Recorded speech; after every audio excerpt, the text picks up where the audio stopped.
La révélation des mystères cachés, l'explication et la compréhension de certaines réalités de ce monde et du monde spirituel. Ceci au travers de votre émission à la source. Ne néglige pas le don qui est en toi. Ne néglige pas. C'est pas facile. Le Seigneur viendra me demander des comptes par rapport aux brebis qu'il m'a confiées.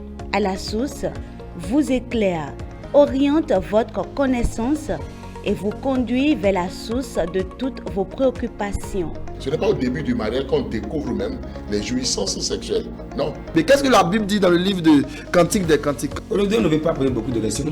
Quand on ne comprend pas, en même temps, on prend la poubelle et Satan. En même temps. Un serviteur de Dieu ne peut plus bien faire un autre travail que le travail de Dieu. À la source, c'est sur la télé évangélique tous les lundis à 10h et à 22h30 minutes avec les appelés de l'Éternel. À la source, l'émission sans tabou. Fidèles téléspectateurs, l'importance de la foi chez le chrétien. Et je suis ici avec le pasteur Alexandre. Alors, j'aimerais vous demander, en grandissant, qu'est-ce que cette foi-là peut amener aux chrétiens? Ah oui. La foi, je vais dire une seule réponse. La foi peut rendre l'impossible possible. Et ça, dans tous les domaines de la vie du chrétien. Si je prends par exemple Sarah et Abraham,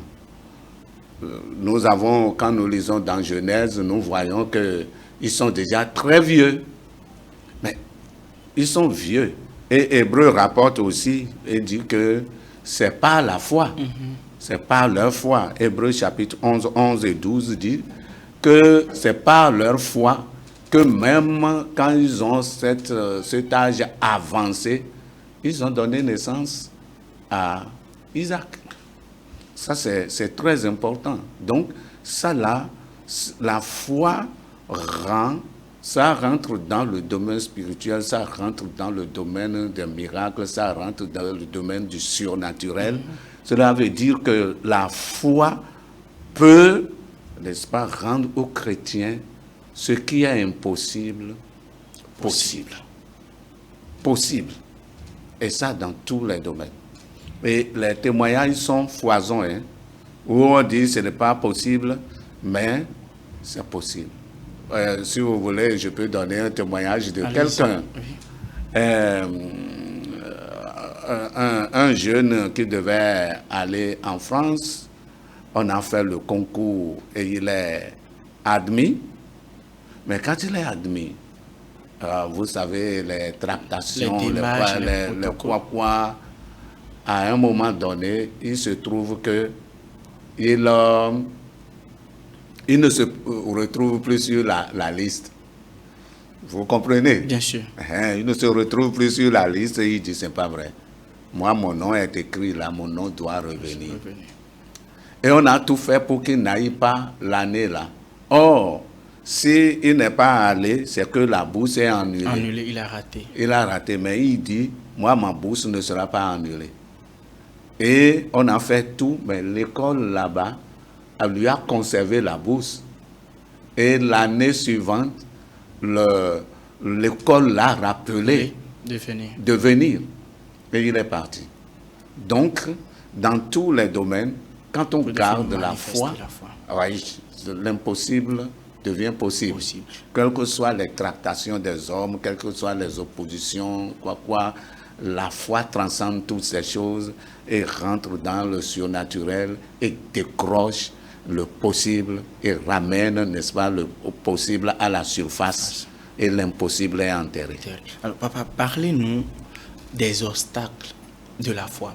C'est-à-dire, déjà que vous avez la foi, quels sont les défis auxquels vous pouvez être confrontés et cela peut anéantir votre foi à un moment donné? Les obstacles de la foi sont très nombreux et on ne peut pas tous les citer ici peut-être, mais je vais citer quelques-uns. Et premièrement, je vais dire la peur. la peur peut être un obstacle à la foi.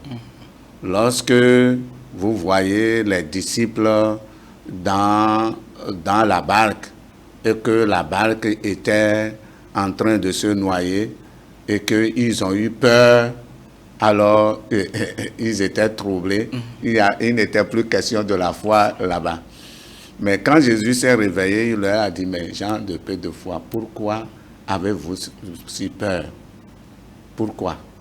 Une fois encore, même quand il y avait que la nourriture avait manqué et qu'ils étaient en train de chuchoter, mais il dit, mais pourquoi? Donc, la foi, la peur peut être un obstacle à la foi, mais aussi les raisonnements humains. Les raisonnements humains peuvent être un obstacle à la foi. À un moment donné, quand vous regardez les disciples, la parole de Dieu nous dit que à une des circonstances, Jésus, je parlais déjà, la nourriture avait manqué et Jésus dit, mais on va donner à manger aux gens. Et ils ont commencé par raisonner pour dire, et Jésus les écoutait et après il dit, mais pourquoi raisonnez-vous? N'avez-vous pas la foi? Donc les raisonnements humains peuvent être un obstacle à la foi. Et lorsqu'on ramène toutes choses à l'humain et qu'on voit les choses qui se trouvent autour de nous, les sifflements, les grondements, les tempêtes, les revers, lorsqu'on considère toutes ces choses et qu'on commence à raisonner à l'humain, alors ça devient un obstacle à la foi. Autre chose, c'est l'incrédulité. Une fois, les disciples ont demandé à Jésus, cet homme lunanique,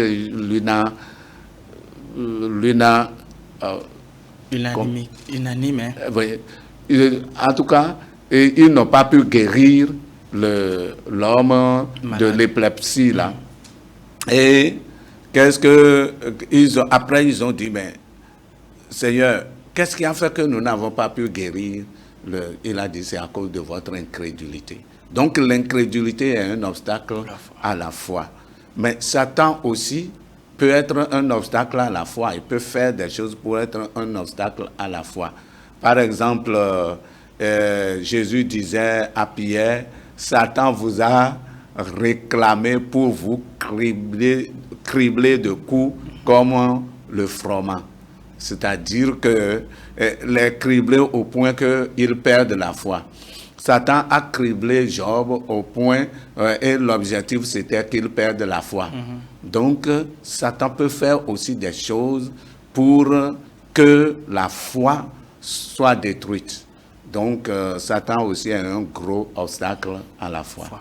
Alors, homme de Dieu, vous l'avez cité, les obstacles. J'aimerais vous demander, l'assurance que j'ai pour ma foi peut me pousser à aller au défi, à lancer des défis envers des personnes.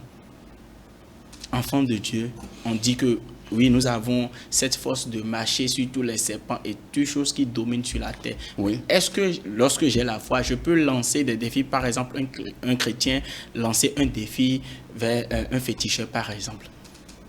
Vous savez, l'enfant de Dieu, ce n'est pas celui qui provoque. Et il ne nous est pas donné aussi de provoquer le diable, même pas l'insulter. Dans Jude, il ne faut pas l'insulter. Parce que la parole de Dieu dit que même quand Moïse, l'ange et Michel était en train de discuter le corps de Moïse avec le diable, il ne l'a pas insulté. Il lui a dit que Dieu te réprime. Donc, normalement, on ne doit pas insulter, on ne doit pas provoquer. Mais la mission que le Seigneur nous a donnée, c'est de prêcher l'évangile dans l'amour.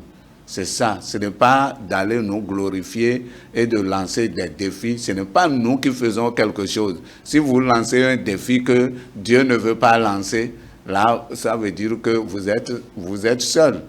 Vous vous êtes livré. Vous vous êtes livré. Donc, la sagesse doit nous guider dans notre foi et dans notre vie chrétienne. Mais est-ce que dans l'inconscient, est-ce que la foi peut vous sauver? Dans l'inconscient de quelque chose que vous avez commis, est-ce que la foi là peut vous sauver d'une situation? Oui, ça, c'est pas toujours nous qui faisons quelque chose. C'est Dieu qui fait. Dans une circonstance ou une autre, si Dieu voit que son enfant est en danger, et Dieu étant Dieu de grâce, même si, bon, vous avez inconsciemment commis quelque chose qui devrait vous porter préjudice, Dieu peut décider de vous sauver. Ce n'est pas nécessairement votre foi, mais il regarde ce que vous êtes. Et il regarde la foi que vous avez en sa parole, la foi que vous avez en sa personne. Il regarde toutes ces choses et il vous accorde la grâce pour vous sauver. Mais cela ne veut pas dire que si Dieu vous a sauvé, vous allez continuer sur cette voie et continuer. Non, il faut prendre conscience. Oui. L'Esprit de Dieu étant là pour nous parler aussi. Alors, pasteur, nous avons parlé des obstacles. Alors, j'aimerais vous demander les bienfaits, les jouissances que la foi peut apporter aux chrétiens. Les bienfaits. Les bienfaits sont nombreux. Les bienfaits sont très nombreux. Quand on a la foi, on est justifié. On est justifié par Dieu. Et quand on dit justifié par Dieu, nous ne comprenons pas parce que ce n'est pas une chose matérielle. Donc, on pense que, bon, ok, ce n'est pas quelque chose de grand. Être justifié, c'est très grand. Si vous êtes à la justice et qu'on devrait vous condamner et que vous allez à la barre et que vous entendez que vous êtes justifié, imaginez la joie. Votre joie et la joie des vôtres. Donc, on est justifié par le grand Dieu tout-puissant qui est capable de toutes choses, de faire toutes choses sans que personne ne lui demande pourquoi. C'est lui qui dit « tu es juste par Jésus-Christ ». Donc ça, c'est très grand. On est pardonné. On est pardonné. Par la foi, on est pardonné. Et la Bible le dit, hein, justifié, c'est Romains, le chapitre 1, le verset 28, par exemple, qui dit que nous sommes justifiés par la foi. Et on est pardonné. Quand Jésus dit souvent aux gens, ta foi t'a sauvé, tes péchés te sont pardonnés. Quand on dit que tu es pardonné, c'est grand. On est pardonné. On a aussi la paix avec Dieu. On a la paix avec Dieu. Imaginez que le roi est là et que vous n'avez pas la paix avec le roi. Est-ce que vous pouvez vivre tranquille dans le royaume? Non. Mais ici, c'est Dieu. On a la paix avec Dieu. Ouais, ça, c'est aussi grand. Mais on devient aussi enfant de Dieu par la foi. Et ça, c'est la chose la plus grande. Enfant de Dieu. Enfant de Dieu. Quand on dit que vous êtes enfant de Dieu, regardez aujourd'hui dans le monde, le président de la République, regardez leurs enfants. Ils sont à l'aise. Ils sont à l'aise. Ils sont hyper protégés. Et ils vivent comme ils veulent, ils ont les moyens qu'ils veulent. Tout à leur disposition. Tout à leur disposition. Et vous ne pouvez pas les toucher, même s'ils vous cherchent querelle et que vous regardez, vous voyez que celui-ci, là, c'est l'enfant du président de la République. Vous le laissez partir. Bien sûr. Mais ici, on dit, la parole de Dieu dit, nous devenons enfants de Dieu. C'est très important. Et Jean, dans 1 Jean, il dit, bien-aimés, nous sommes enfants de Dieu. Et il ajoute, oui, nous le sommes. Et il ajoute encore, il dit, ce que nous devons être n'est même pas encore révélé. Et que ce que nous sommes vraiment, nous sommes ici, on nous appelle enfants de Dieu. Mais on nous voit, mais ce n'est pas ce que nous sommes. Ce que nous sommes reste. C'est comme un début de ce que nous sommes. Mais ce que nous sommes là reste et en un moment donné, ça sera révélé. Et on va rentrer dans une certaine gloire. Une dimension. Une dimension. indescriptibles par le langage humain. La Bible nous dit certaines choses, mais quand on sera en face de la réalité, on va voir que quand le corruptible va revêtir l'incorruptibilité, toutes choses vont changer. Donc nous sommes enfants de Dieu. On devient enfant de Dieu. On a la liberté de s'approcher de Dieu. Ici, aujourd'hui, toi et moi, si nous devons aller à la présidence de la République, il faut voir, est-ce qu'on va nous accepter même? Pas si facilement. Pas si facilement. Mais ici, très facilement, on s'approche du roi des rois, du grand Dieu tout-puissant, qui est le roi des rois, le Seigneur des seigneurs. On s'approche de... Éphésiens, le chapitre 3, le verset 12, dit que nous avons la liberté de nous approcher de Dieu. On a le salut. On a aussi le salut. Le salut, c'est que quand on dit salut, je suis sauvé, nous ne regardons pas la dimension du ciel. Nous regardons la dimension de la terre. Mais le salut a une dimension du ciel, où nous avons une cité là-bas. Donc on a le salut, on est sauvé de tout. On est sauvé du diable, du péché, on est sauvé même de la chair, on est sauvé du monde. Et on a la cité céleste qui nous attend. Et là-bas, c'est décrit. Donc, on a le salut et on décroche de Dieu des miracles. Vous comprenez? Donc, cela veut dire que la foi, je vais m'arrêter là pour dire que la foi a beaucoup de bienfaits pour le chrétien. Pour le chrétien. La foi chrétienne, vous décrochez les miracles impossibles. Et moi, je dis souvent, quand ça dure, je dis souvent, Dieu, c'est toi. Hein? Ça va venir. Ça va venir. Un jour, on m'a envoyé la lettre pour dire qu'il reste telle somme à payer comme contribution scolaire à mes enfants. Et j'ai levé les yeux, j'ai dit, Dieu, ce n'est pas à moi qu'on a dit ça, c'est à toi. Si on doit payer les... Parce que quand je regarde autour de moi, je n'ai pas l'argent. À l'instant. À l'instant. Je n'ai pas. Mais je dis, Dieu, tu es capable. Parce que je crois ainsi, parce que j'ai cette foi-là. Dieu a fait. Les jours qui ont suivi, vous avez retrouvé l'argent. J'ai obtenu l'argent, j'ai payé. Donc, on décroche des choses impossibles auprès de Dieu. Là aussi, il faut une relation bien sérieuse avec son Dieu. Voilà, c'est pourquoi je dis la foi, la parole de Dieu et la prière. Si vous mettez la parole de Dieu en pratique, vous croyez en tout ce que la parole de Dieu dit, et Dieu dit que c'est possible le miracle. Je crois. Dieu a dit, c'est possible le miracle. Moi, je crois. Je ne pose pas la question pour dire, mais comment Dieu veut faire le miracle? Et à quelles circonstances il va faire le miracle? Est-ce que c'est dans la nuit? Est-ce que... Non. Les gens certains disent que c'est dans la nuit que Dieu fait les miracles. Et les autres disent que c'est le matin de bonheur que Dieu fait les miracles. Dieu, là, il a son temps pour faire les choses. Ce n'est pas midi, ce n'est pas soir, ce n'est pas matin. Tout ça, là, c'est des discours.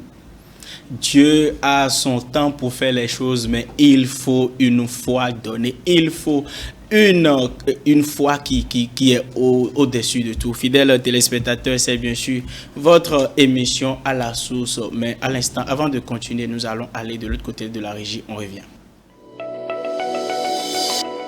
La révélation des mystères cachés, l'explication et la compréhension de certaines réalités de ce monde et du monde spirituel. Ceci au travers de votre émission à la source. Ne néglige pas le don qui est en toi. Ne néglige pas. C'est pas facile. Le Seigneur viendra me demander les comptes par rapport aux brebis qu'il m'a confiées. À la source vous éclaire, oriente votre connaissance et vous conduit vers la source de toutes vos préoccupations. Ce n'est pas au début du mariage qu'on découvre même les jouissances sexuelles. Non. Mais qu'est-ce que la Bible dit dans le livre de Cantique des Cantiques? Aujourd'hui, on ne veut pas poser beaucoup de questions. Quand on ne comprend pas, en même temps, on prend la poubelle et Satan. En même temps. Un serviteur de Dieu ne peut plus bien faire un autre travail que le travail de Dieu. À la source, c'est sur la télé évangélique tous les lundis à 10h et à 22h30 minutes avec les appelés de l'Éternel. À la source, l'émission sans tabou.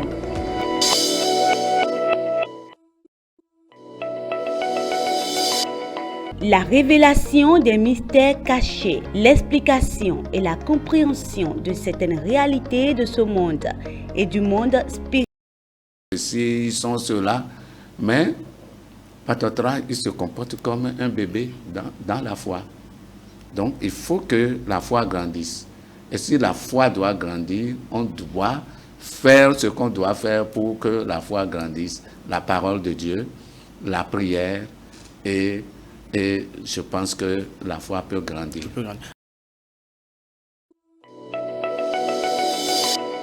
La révélation des mystères cachés, l'explication et la compréhension de certaines réalités de ce monde et du monde spirituel. Ceci au travers de votre émission à la source. Ne néglige pas le don qui est en toi. Ne néglige pas. C'est pas facile. Le Seigneur viendra me demander les comptes par rapport aux brebis qu'il m'a confiées. À la source vous éclaire, oriente votre connaissance et vous conduit vers la source de toutes vos préoccupations. Ce n'est pas au début du mariage qu'on découvre même les jouissances sexuelles. Non. Mais qu'est-ce que la Bible dit dans le livre de Cantique des Cantiques? Aujourd'hui, on ne veut pas poser beaucoup de questions. Quand on ne comprend pas, en même temps, on prend la poubelle et Satan. En même temps.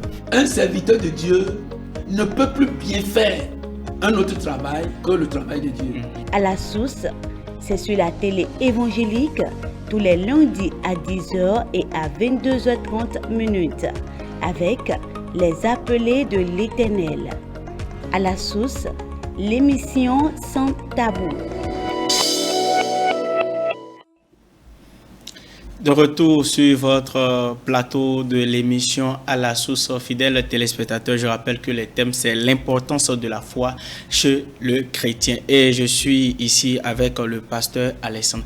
Pasteur, tout à l'heure vous avez parlé de la parole de Dieu, de la prière. Alors, est-ce dit que pour une foi véritable, est-ce que vous devez être un homme de prière? Oui. Vous devez être un homme de prière. Je disais en substance, je disais que les disciples ont demandé au Seigneur Jésus, Seigneur, augmente-nous la foi. C'est une prière. Pendant qu'ils sont toujours avec le Seigneur, physiquement le Seigneur est là, mais ils sont obligés d'aller lui demander, mais Seigneur, augmente-nous la foi. Parce qu'ils ont vu que c'est difficile. Et puis, Paul disait, je crois aux Corinthiens, qu'il y a nécessité que leur foi augmente. S'il y a nécessité que la foi augmente et que nous obtenons tout par la prière, il faut être un homme de prière. Non pas seulement pour la foi, mais le chrétien dans son chemin-là doit être un homme de prière. Puisque c'est par la prière que nous obtenons toutes choses. Oui, la grâce de Dieu est là et Dieu fait des grâces supplémentaires, certaines choses que nous n'avons pas demandées. Le Seigneur regarde notre relation, l'amitié qu'il y a entre nous et il nous le donne. Mais cela n'exclut pas le fait que le chrétien doit être un homme de prière. Et dans sa prière, dans toutes les choses qu'il demande au Seigneur, la foi doit figurer. Oui. Parfois, les gens disent, non, si on a déjà la foi, on ne peut pas augmenter la foi parce que le Seigneur a dit qu'il faut avoir un petit, même si on a un petit grain de foi, c'est suffisant. Et bon, sous ce chapeau-là, on s'en va se reposer, on ne demande pas. Non, non. La foi qui fait des miracles est un don de l'Esprit. Si nous voulons ça, nous devons demander. Comme nous demandons aussi le baptême du Saint-Esprit. Donc, on doit être un homme de prière, on doit être un homme de la Bible, qui connaît la parole de Dieu et qui médite la parole de Dieu. Et c'est ça qui maintient notre relation avec Dieu pour qu'on décroche les choses. Alors, j'aimerais vous demander, quelle est cette différence entre croire et la foi? différence entre croire et la foi.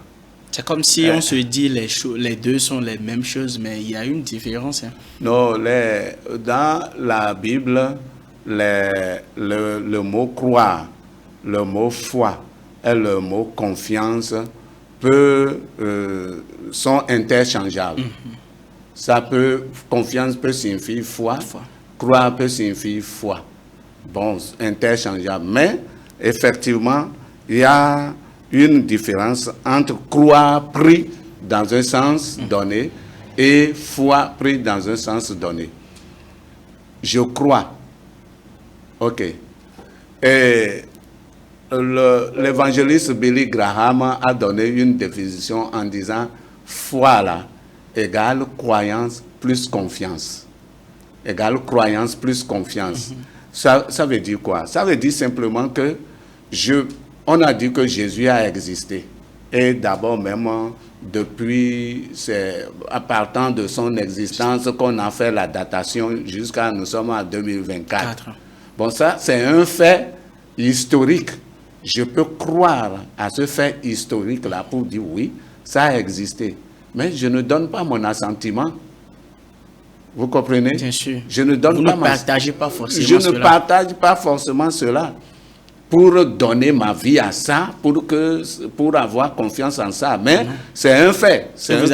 J'accepte ça comme ça. C'est un fait historique. Ça, je crois. Mais si je crois et que mon croire là va déboucher sur la foi, à cette croyance-là, il faut que j'ajoute la confiance qui me dit qu'il a existé, c'est un fait réel, mais je donne confiance. C'est-à-dire une certitude totale. Totale à lui, sachant que lui, ce qu'on a dit de lui là, peut, n'est-ce pas, venir dans ma vie, changer quelque chose dans ma vie. Et donc, j'ai confiance en cela, et je crois, et j'ai confiance, et j'ai la foi. Voilà. Les trois sont importants. Oui, oui. Donc, Billy Graham, c'est partant de là que Billy Graham a dit foi égale croyance plus confiance. Voilà. Croyance plus confiance. Donc, je crois, mais j'ai confiance aussi. Je crois fermement, assurément, j'ai l'assurance. C'est ça, la foi. Homme de Dieu, comment apercevoir l'utilité de cette foi-là, de la foi-là, dans sa vie à un moment donné? Oui, l'utilité de cette foi dans sa propre vie à un moment donné, c'est quand, vous voyez, vous faites l'exercice avec Dieu. Je vais appeler ça exercice. Ou l'expérience avec Dieu. Oui. Moi, j'ai fait par exemple l'expérience avec Dieu. J'étais serviteur de Dieu dans un poste un peu difficile. Je ne veux pas exposer toutes ces choses ici, mais c'était un peu difficile et régulièrement, on n'a pas... Tous les ressources ne sont pas mobilisées. Voilà. Et à des moments donnés, ma femme me dit, mais papa, aujourd'hui, on va faire comment? Dans ma petite foi, je lui dis, Dieu est là. C'est la réponse. Je lui dis, Dieu est là. Je salue mon épouse, qui doit être quelque part. Si vous le permettez. Allez-y. Et Dieu est là. Quand je dis Dieu est là, elle dit, elle se tait. Et quand je dis ça, un instant après, Dieu fait quelque chose. Et je dis, papa, mais ton Dieu est là, c'est fort. Il est là vraiment. Il est là vraiment. Donc, quand on fait cette expérience avec Dieu et qu'on se retrouve en face d'une certaine situation coriace, on regarde ce que Dieu avait déjà fait et on garde le cap et on est là. Et Dieu le fait. Donc, c'est pas la foi dans votre vie, ce n'est pas le témoignage des autres là. Le témoignage des autres peut vous galvaniser, peut vous encourager, mais la foi dans votre vie là, c'est ce que vous vivez avec Dieu.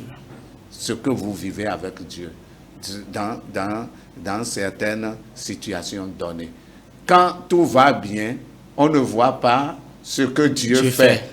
Mais quand tout va bien là, c'est la foi qui est en action et tout va bien. C'est comme si, c'est comme un homme de Dieu qui disait tout récemment que lui, il prie pour que les chrétiens aient des problèmes pour voir l'utilité de la foi. C'est-à-dire, et comme vous l'avez dit, il faut une situation pour vous montrer que oui, il y a un Dieu qui existe. Et il y a, c'est mon pasteur qui m'a raconté une histoire et il m'a dit qu'un jeune homme est parti voir son pasteur un jour pour dire que pasteur, je vais avoir la foi. Et il faut prier pour moi pour que j'aie la foi. Et le pasteur dit, bon, ok jeune homme, agenouille-toi. Et le jeune homme s'est agenouillé et il dit, mais Seigneur, fais que ce jeune homme rencontre des difficultés. Et il s'est levé en même temps, il dit, pasteur, ce n'est pas ce que j'ai demandé. Et le pasteur lui dit, ben, comment? Si tu n'as pas de difficultés, comment tu vas savoir que tu as la foi? Et donc, c'est surtout quand les temps durs là arrivent qu'on constate si on a la foi ou on n'a pas la foi. C'est aussi dit que Dieu aussi peut à un moment donné permettre que les problèmes ou les situations difficiles vous arrivent afin que vous puissiez sortir route. Et là, on sait qu'il y a la foi qui marche. Bien sûr. Mais Dieu a mis par exemple Abraham à l'épreuve et il lui a dit, mais ton Isaac que tu as mis des années, mais comment ça? C'est quel Dieu comme ça qui demande de sacrifier mon enfant? Mais c'est ça, dans le sens humain, c'est inacceptable. C'est inacceptable. Ce Dieu-là n'est pas Dieu, il devait être diable parce qu'il m'a fait sortir de mon pays et je suis parti, mais après il vient dire que le seul fils, il a donné la promesse et il me dit de lui sacrifier ça encore. Mais la foi d'Abraham, et c'est pourquoi on dit que Abraham est père de ceux qui ont la foi. Abraham n'a rien hésité. Si Dieu a donné, il veut reprendre, il est capable d'en donner encore plusieurs. Et donc Abraham a fait. Et cette épreuve-là a montré combien Abraham a confiance en Dieu et compte sur Dieu, quel est l'état de sa foi. Et on a dit, Abraham crut, Abraham le croyant crut, et cela lui fut imputé à justice. Papa, parlez-nous de la puissance de la foi. La puissance de la foi, oui. La foi, elle est vraiment puissante. Je pense que c'est lorsque on parle de la puissance de la foi, je vais donner quelques exemples. Jésus a parlé au figuier et le figuier s'est séché. Et le lendemain, les disciples lui ont dit, mais Seigneur, c'est quoi? Et Jésus va profiter pour leur dire, mais si vous avez de la foi, vous pouvez dire à la montagne de se déplacer et la montagne va se déplacer.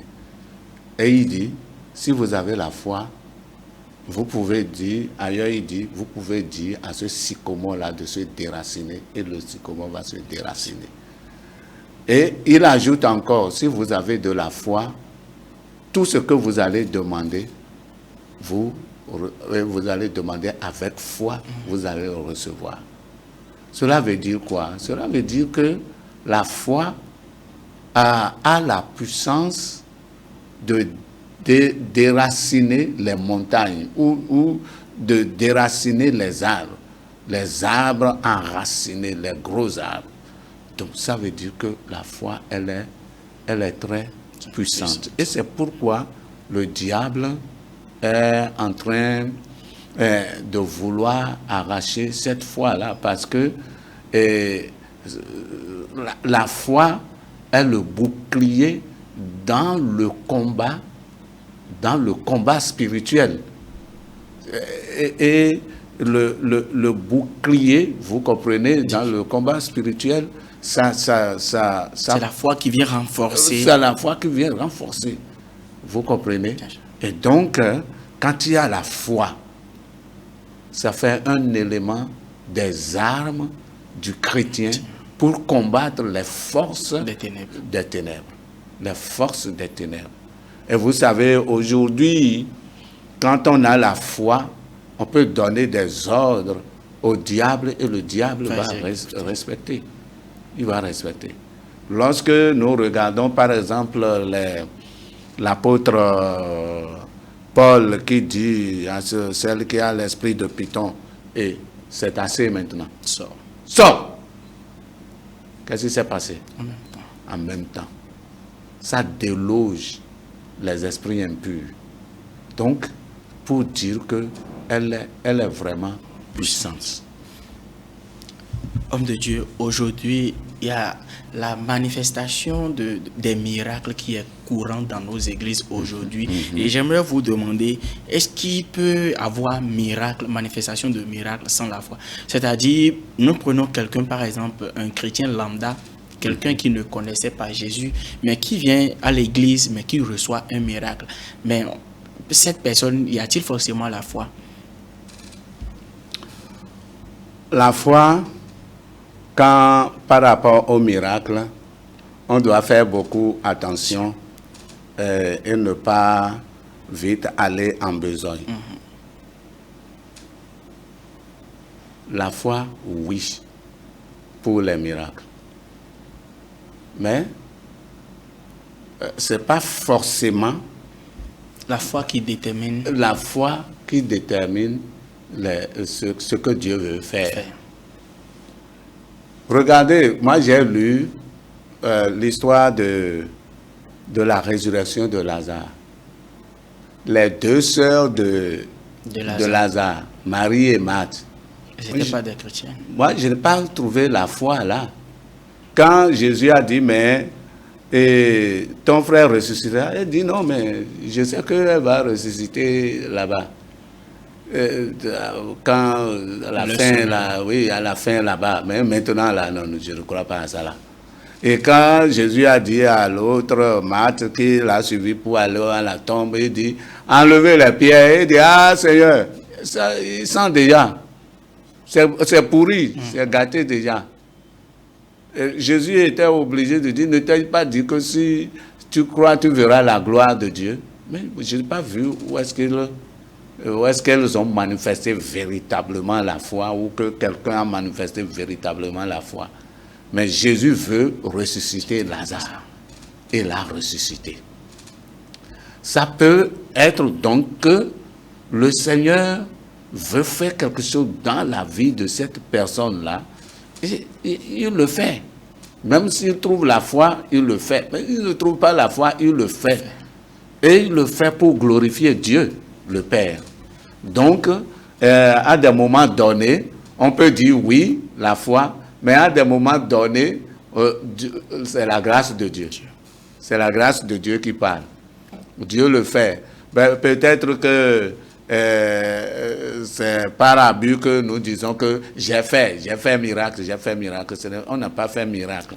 C'est Dieu qui fait ce miracle. Il veut, il le fait. Même s'il y a en présence de la foi, il le fait.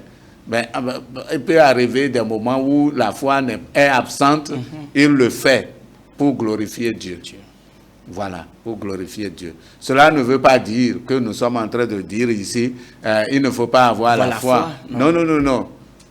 Tout serviteur de Dieu doit avoir la foi. Peut-être que ce miracle-là aussi réalisé peut amener les gens à avoir foi en Dieu. Foi, oui.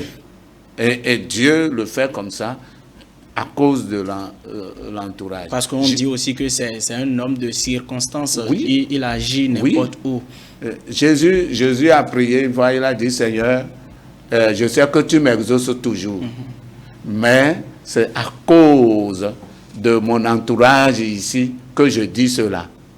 Donc ça veut dire que il le fait pour la gloire du Seigneur et pour convaincre l'entourage aussi. Et ça, c'est vrai. C'est difficile, papa, de vaincre sans la foi. Oui. C'est difficile. C'est difficile de vaincre sans la foi. Je viens de dire tout à l'heure que la foi, c'est le bouclier. Oui. Vous voyez? Et Satan nous attaque. Et Satan nous attaque, Satan nous attaque, Satan attaque tous les chrétiens. Satan attaque tous les serviteurs de Dieu. Tous les serviteurs de Dieu. Satan les attaque. Et donc, si vous n'avez pas foi, vous ne croyez en rien. Vous voyez, allons même dans le monde. Lorsque nous sommes en train de parler de nous dans la vie chrétienne, les gens du monde, les gens de Satan, Satan a formé ces gens-là pour que ce qu'ils sont en train de dire là, ils aient foi à ça. Bien sûr. Vous comprenez? Et moi, mes parents, j'ai entendu mes parents dire, même si tu as fait le gris-gris comment là, et que tu ne crois pas en ce que tu es en train de dire, les incantations, tu ne crois pas en ça, que le gris-gris là peut faire ce que tu es en train de dire, que ça ne marchera pas. Mais dès l'instant où tu crois que ce que tu es en train de dire, ça va marcher. Ça, c'est dans le monde satanique là-bas. Maintenant, quand on vient dans le monde chrétien, mais nous avons plus puissant. La parole de Dieu est plus puissante. Et nous avons la parole de Dieu. Et quand nous utilisons la parole de Dieu avec foi, Satan fuit. Parce que Satan voit aussi ce qui est en nous, quelquefois. Il voit. Et quand il voit que celui-là, il est en train d'utiliser cette parole qui est l'épée, et il l'utilise avec confiance et avec foi, il est obligé de dégager. Et c'est ça. Donc, nécessairement, dans le combat spirituel, il faut la foi. Pasteur, j'aimerais vous demander, pour un chrétien zélé, et à un moment donné, une situation de la vie, par exemple, l'amène à perdre sa foi. Oui. Est-ce que d'abord cela est possible? C'est possible, mais il faut nuancer. Dire qu'il a perdu sa foi, c'est trop tôt de le dire. Il va falloir l'observer sur un certain temps, une certaine durée, avant de dire qu'il a perdu la foi. Parce que la situation peut le terrasser. C'est vrai. Il est terrassé. Mais il peut reprendre. Si ce n'est qu'une seule situation qu'il a terrassé ainsi de la vie, il peut reprendre. Donc on ne va pas dire que trop tôt comme ça, on ne va pas dire qu'il a perdu la foi. Non. Papa, si par exemple cette situation-là dans laquelle il est l'amène à la mort, et oui, peut-être il ne va plus à l'église, il est désespéré, il ne croit plus, il n'a plus la foi là en Dieu. Peut-être il s'est retourné vers d'autres choses et cela le conduit à la mort. Est-ce qu'il ira au paradis? Quelles sont les conséquences destinées à cette personne-là? Bon, j'ai souvent dit, personne d'entre nous n'a le ciel. C'est Dieu qui a son ciel. Bien sûr. Personne d'entre nous n'a l'enfer. C'est Dieu qui a son enfer et qui l'a préparé au diable. Et tous ceux et ses anges, et tous ceux qui vont suivre le diable. C'est pour eux l'enfer. Maintenant, si tu tombes et que tu ne te relèves pas, et que si tu suis le diable, tu iras là où le diable est. Vous comprenez? Maintenant, si tu tombes et tu te relèves et tu recommences la course avec Dieu, tu iras là où Dieu est. Donc, là, le débat est clos. Chacun va savoir où il se trouve. J'ai prêché un message de Jésus, une discussion où les Juifs et les pharisiens disent que oh non, ils sont enfants de Dieu, qu'ils ont Dieu pour père. Et Jésus a dit non, vous n'avez pas Dieu pour père. Votre père là, c'est le diable. Et vous voulez faire la volonté du diable. Donc si le diable est votre père, comment vous allez vous retrouver auprès de Dieu? Vous irez là où il est mis. Donc ça là c'est clair. Donc chacun devrait savoir. Et quand il est tombé là où il s'est retrouvé, est-ce qu'il s'est retrouvé dans le camp de Satan continuellement, ou bien il s'est retrouvé dans le cas de Satan, il a dit, ah, où est-ce que je suis comme ça? Non, non, non, non, non, ce n'est pas ma place ça, ce n'est pas ma place ça. Et il s'est relevé. S'il s'est relevé et il revient à Dieu, et que Dieu redevient son Père, il va partir là où Dieu est. Donc c'est ça. Maintenant, c'est pourquoi j'ai dit perdre la foi là. On va regarder la personne sur une certaine durée, une période donnée, avant de dire qu'il a perdu la foi ou bien qu'il n'est plus enfant de Dieu, il n'est plus ceci. Voilà. Mais s'il n'a pas renié Jésus, il a la foi, mais peut-être il meurt avec ses péchés. Quel est son sort? Vous voyez, nous faisons le jeu de mots pour nourrir notre curiosité dans la vie chrétienne. Et moi, j'ai toujours dit aux gens, cessons de faire les jeux de mots pour nourrir notre curiosité. Soit tu appartiens à Dieu, tu appartiens à Dieu. Soit tu appartiens au diable, tu appartiens au diable. Il n'y a pas le milieu où on va dire que tu es pour Jésus, mais tu vis dans... Non, non, non, non, non. Les deux là, c'est clair. Jésus a donné il a dit que le chemin est large, spacieux. Les gens qui se retrouvent sur ce chemin-là, c'est eux autres là, ils vont à la perdition. Mais les gens qui se retrouvent sur le chemin étroit, ils vont où? À la vie éternelle. Maintenant là, il y a un troisième chemin où? Il n'y a pas un troisième chemin. Oui. Le fait de dire Jésus, Jésus là, ce n'est pas ça. Jésus, une fois, a dit à ses disciples, mais vous m'appelez Seigneur, Seigneur, mais pourquoi ne faites-vous pas ce que je vous demande? Et la Bible dit que ce qu'il faut chercher, premièrement, c'est le royaume et la justice de Dieu. Et en ce jour-là, les gens viendront dire, j'ai fait des miracles en ton nom, j'ai fait ceci en ton nom, et je vais leur dire, allez là-bas, je ne vous ai pas connu. Vous comprenez? Bien sûr. Donc, ça veut dire qu'on peut être en train de dire Jésus, Jésus, même en train de faire des miracles, des miracles, des miracles. Mais la vie, là, n'est pas ce qu'elle doit être. Vous irez en enfer, c'est tout. Papa, qu'en est-il de la foi dans les derniers temps? La foi dans les derniers temps. Jésus avait déjà dit, quand le Fils de l'homme reviendra, trouvera-t-il la foi sur la terre?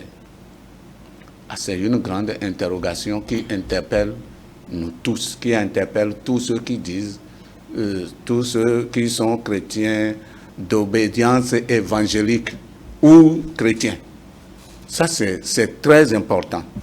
Et 1 Timothée chapitre 4, verset 1 dit, l'Esprit dit expressément que dans les derniers jours, que les gens abandonneront la véritable foi et, n'est-ce pas, s'attacheront à des esprits séducteurs et à des doctrines de démons.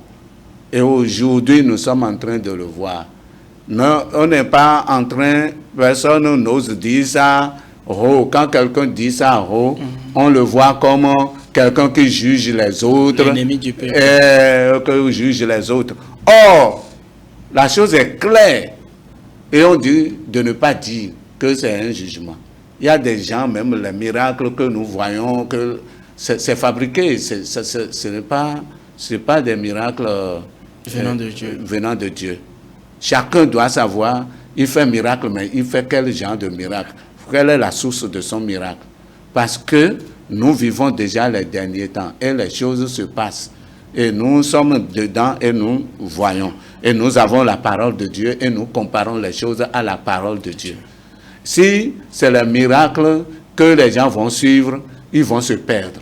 Parce qu'aujourd'hui, ce n'est pas... Les gens pensent que c'est parce que la personne a la foi, grande foi, homme de foi, puissamment ouin, qui fait des miracles. Non, non, non, non.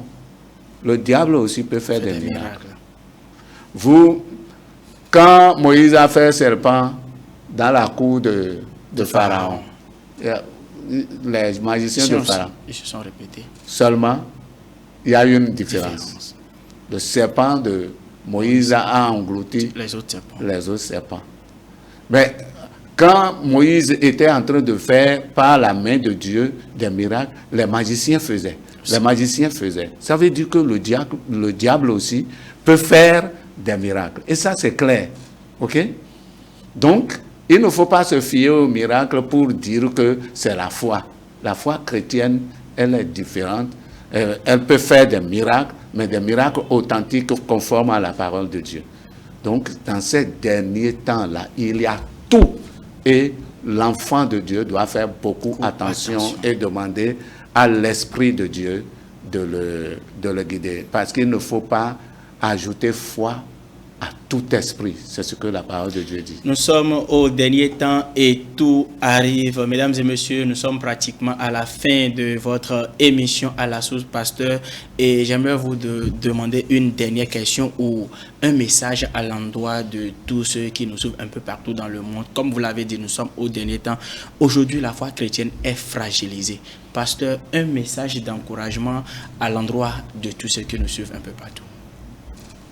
Oui, c'est vrai. Ce que je veux dire à tous ceux qui nous écoutent, je veux dire, c'est vrai que la foi est fragilisée, c'est vrai qu'il y a tous ces désordres dedans, mais la véritable foi, la foi authentique, la foi chrétienne authentique, biblique, il y a encore de multitudes de gens qui vivent encore cette foi-là. Et donc, nous sommes encouragés par cela. Et on ne devrait pas se décourager. Si quelqu'un est quelque part, il est en train de vivre vraiment sa foi, qu'il continue à la vivre et à prier que sa foi augmente et progresse. Mais si alors quelqu'un, comment dirais-je, était en train de faire naufrage à la foi, qu'il se relève. Parce que rien n'est démodé. Ce que la parole de Dieu dit, la parole de Dieu est claire, ce n'est pas démodé, c'est encore à la mode. Et tout ce que Dieu a promis que nous aurons, nous l'aurons dans le ciel.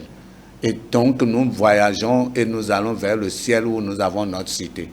Donc que chacun soit fort, encouragé. Et si vous êtes en difficulté, que Dieu vous relève. Et si vous avez des difficultés, des problèmes, quel que soit votre problème, qu'au nom de Jésus-Christ, qu'en ce moment Dieu vous donne la solution et que vous vivez le miracle de la foi au nom de Jésus-Christ. Oh, amen. Que vous vivez le miracle de votre foi. Mesdames et messieurs, merci, fidèles téléspectateurs de cette émission. Merci de prendre le rendez-vous. Merci de rester avec nous jusqu'à la fin. Je rappelle que nous étions en compagnie de pasteur Tossa Alessandre. Il est à la retraite, mais pas une retraite véritable, bien sûr. Merci à vous tous qui avez pris part à cette émission. Nous vous donnons rendez-vous pour un autre numéro. Pour l'instant, bonsoir. La révélation des mystères cachés, l'explication et la compréhension de certaines réalités de ce monde et du monde spirituel. Ceci au travers de votre émission à la source. Ne néglige pas le don qui est en toi. Ne néglige pas. C'est pas facile. Le Seigneur viendra me demander les comptes par rapport aux brebis qu'il m'a confiées. À la source vous éclaire, oriente votre connaissance et vous conduit vers la source de toutes vos préoccupations. Ce n'est pas au début du mariage qu'on découvre même les jouissances sexuelles. Non. Mais qu'est-ce que la Bible dit dans le livre de Cantique des Cantiques? Le Dieu ne veut pas poser beaucoup de questions. Quand on ne comprend pas, en même temps, on prend la poubelle et Satan. En même temps. Un serviteur de Dieu ne peut plus bien faire un autre travail que le travail de Dieu. À la source, c'est sur la télé évangélique tous les lundis à 10h et à 22h30 avec les appelés de l'Éternel. À la source, l'émission sans tabou.